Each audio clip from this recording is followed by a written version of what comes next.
नमस्कार दोस्तों, कैसे हैं आप सब। आशा करती हूँ आप बहुत अच्छे से होंगे और आपकी गार्डनिंग भी अच्छे से चल रही होगी। फ्रेंड्स, ये स्क्रीन पर आप देख रहे हैं, ये मेरा नारंगी का प्लांट है और कुछ टाइम पहले ही मैंने इसको परचेज़ करके लाया था और इसमें बड़े अच्छे से फ्रूटिंग भी हो रही है। काफ़ी हेल्दी प्लांट है फ्रेंड्स ये। और आज मैंने इसको इस पॉट में मैंने इसको रिपोर्ट कर दिया हुआ है। और फ्रेंड्स, मैं बड़ी ज़्यादा सर्दी में और बड़ी ज़्यादा गर्मी में पौधे को रिपोर्ट नहीं करती हूँ, क्योंकि उसमें पौधे का शौक में जाने के काफ़ी चांसेस होते हैं। और अगर वो शौक में चला गया तो फिर उस पौधे का सरवाइव कर पाना बड़ा मुश्किल हो जाता है। और अब सर्दियाँ भी बहुत ज़्यादा हो रही हैं, लेकिन मुझे इस पौधे को रिपोर्ट करना पड़ा बिकॉज़ ये जो पौधा था बड़ी ज़्यादा चिकनी मिट्टी में लगा हुआ था। इसके साथ मैंने और भी पौधे थे जो मैंने रिपोर्ट करे। एक पौधा मैं आपको और भी बताती हूँ, उसको मैंने अभी रिपोर्ट नहीं करा है। तो फ्रेंड्स, ये चमेली का प्लांट है। ये अभी भी एक छोटी सी पन्नी में लगा हुआ है, इसको मैंने रिपोर्ट नहीं करा है। और इसकी मिट्टी आप देखिए फ्रेंड्स, बड़ी, अगर आपको दिख रहा होगा तो बड़ी ज़्यादा चिकनी मिट्टी में ये पौधा जो है वो लगा हुआ है। तो आप भी अगर कभी नर्सरी से कोई भी प्लांट लाएं तो कोशिश करें उसकी मिट्टी को हटा दें। और अगर बड़ी ज़्यादा सर्दी में करने लगे हैं तो बड़ी ज़्यादा उसकी रूट्स को एक्सपोज ना करें, हल्की हल्की सी मिट्टी उसको हटाएं। और जब मौसम सही हो तो आप उसको अच्छे से उसकी मिट्टी को हटाएं और अच्छी एक वेल ड्रेन सॉइल बनाएं।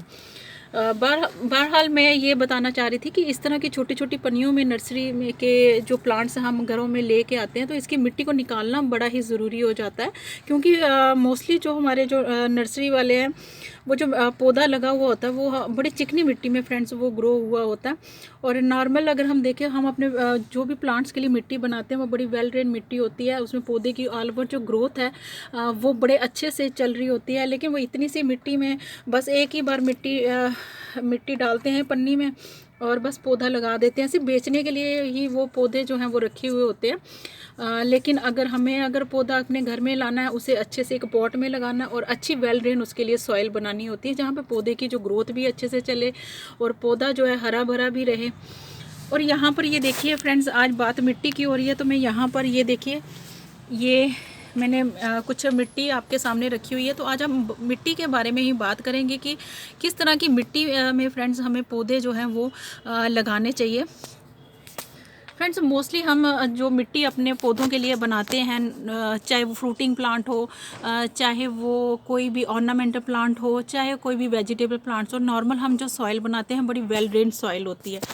जैसे कि ये आप देख रहे हैं, ये मैंने आपके सामने ही ये मिट्टी रखी है। ये बड़ी वेल ड्रेन मिट्टी है और यही मिट्टी जो है मैं अपने हर पौधों के लिए बनाती हूँ। और ये इसमें पोरोसिटी काफ़ी अच्छी रहती है और पानी भी नहीं रुकता है और मिट्टी में वर्क करने का भी बड़ा मज़ा आता है, चाहे अगर आप गुड़ाई कर रहे हैं। और तो ये देखिए, मिट्टी हाथ में लेने से ही आपको इसकी पोरोसिटी का पता चल रहा होगा। मिट्टी कहीं से भी चिकनी नहीं है, हाथ में ही ये बिखर सी जाती है। तो इस तरह की मिट्टी में ही हमें जो पौधे हैं वो लगाने चाहिए। और साथ में रखी हुई ये वो मिट्टी है जिससे मैंने नारंगी के पौधे से मैंने मिट्टी हटाई थी फ्रेंड्स। और ये देखिए फ्रेंड्स, कितनी चिकनी मिट्टी में ये पौधा जो था वो लगा हुआ था। अक्सर इसी तरह की ही मिट्टी होती है। जब हम नर्सरी में से पौधे जब ले के आते हैं अपने घरों में तो इस तरह की मिट्टी अक्सर हमें देखने को मिलती है। सोचिए, ऐसी मिट्टी में अगर कोई पौधा लगा हुआ हो तो वो किस तरह से पौधा जो है उसकी ग्रोथ चलेगी, कैसे पौधा जो है वो हरा भरा रहेगा। तो इस तरह की मिट्टी थी, तो फिर मुझे मिट्टी जो थी वो हटानी भी थी और उसको पॉट में मैंने शिफ्ट भी करा। और बड़ी ज़्यादा मैंने रूट्स तब भी एक्सपोज नहीं मैंने उसकी करी। और सब टाइम क्या होता है कि जो हम पौधा लेके आते हैं उसमें छोटी सी बास्केट भी लगी होती है। हमारे जम्मू में जितने भी प्लांट्स मिलते हैं उसमें मैंने कभी भी नहीं देखा कि कोई भी बास्केट नर्सरीज के पौधों में लगी हुई हो। लेकिन मोस्टली होता है, कभी कभी छोटी छोटी बास्केट्स में प्लांट को लगा दिया जाता है, तो वो भी उसमें से भी प्लांट की जो ग्रोथ है वो रुक जाती है। तो आप मेक श्योर करें और अपनी पन्नी से उस बास्केट को भी हटा दें। तो मिट्टी की बात चल रही थी फ्रेंड्स, तो इस तरह की मिट्टी में कभी भी कोई भी पौधा जो है वो ग्रो नहीं होता है। इस तरह की मिट्टी में कोई पौधा भी जो है वो सांस भी नहीं ले सकता है, इसमें एयर क्रॉस भी नहीं होती है, ना ही हमको गुड़ाई कर सकते हैं। और देखिए कितनी टाइट सी मिट्टी है, पौधा जो है वो बिल्कुल इसमें सांस भी नहीं ले सकता, उसकी रूट्स भी अच्छे से डेवलप भी नहीं होती है। और जब भी पानी दें, पानी हमेशा उसी मिट्टी में बस सोगी मिट्टी बनी रहेगी और पौधे का रूट रॉट होना तय है। तो जब भी आप किसी भी प्लांट के लिए मिट्टी बनाएं, ये तो मैंने मिट्टी बता दी आपको कि ये हम आम जो पौधों के लिए मिट्टी बनाते हैं वो वेल ड्रेन सॉइल होती है, जिसमें कि हम एक हिस्सा जो है वो हम मिट्टी का रखते हैं, एक हिस्सा हम रेत का रख लेते हैं और एक भाग जो है वो हम उसमें खाद, कोई भी खाद जो है वो मिक्स करके एक अच्छी वेल ड्रेन सॉइल बनाते हैं, जो हमारे सभी पौधों के लिए काम में आ जाती है।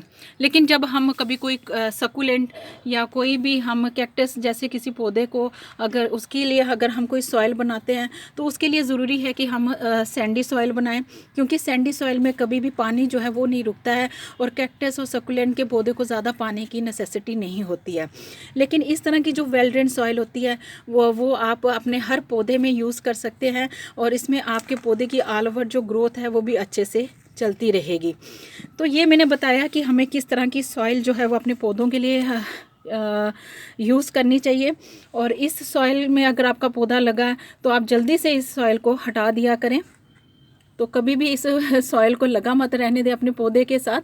तो आज की शेयरिंग आप सब दोस्तों को कैसी लगी, और अगर अच्छी लगी तो do like, share, comment and subscribe my channel. Thank you friends, stay blessed and bye.